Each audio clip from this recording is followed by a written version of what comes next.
نحمده ونصلی علی رسولہ الکریم اما بعد بسم اللہ الرحمن الرحیم۔ احباب ذی وقار،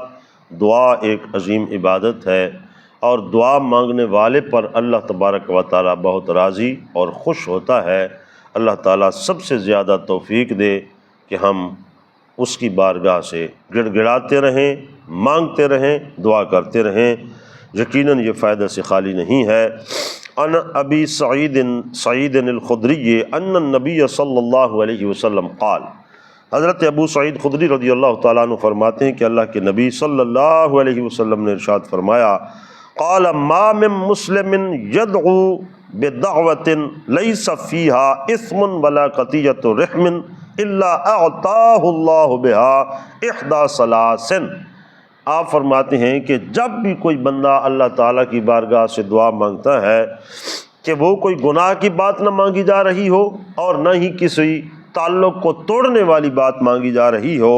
اس کے علاوہ جو بھی مانگتا ہے دنیا اور آخرت کا خزانہ، تو اللہ تبارک و تعالیٰ اس کو 3 صورتوں میں اس کا اجر اس کو عطا فرماتا ہے۔ یا تو اما ان یعجل له دعوته، یا تو فوراً اس کی دعا کو اسی وقت قبول کر لیا جاتا ہے، واما ان یدخرها له فی الآخرہ،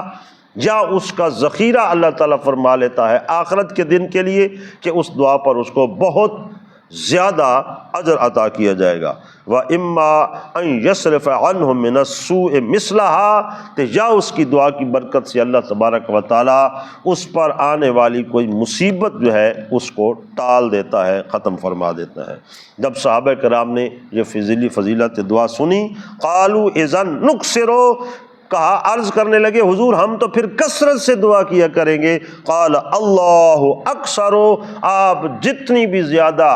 دعا مانگ لیں اللہ تعالیٰ کا فضل اس سے کہیں زیادہ ہے اور وسیع تر ہے، اس لیے دعا جتنی بھی مانگی جائے رد نہیں ہے، کسی نہ کسی صورت میں انسان کو اللہ تعالیٰ اس کا بدلہ عطا فرما ہی دیتا ہے۔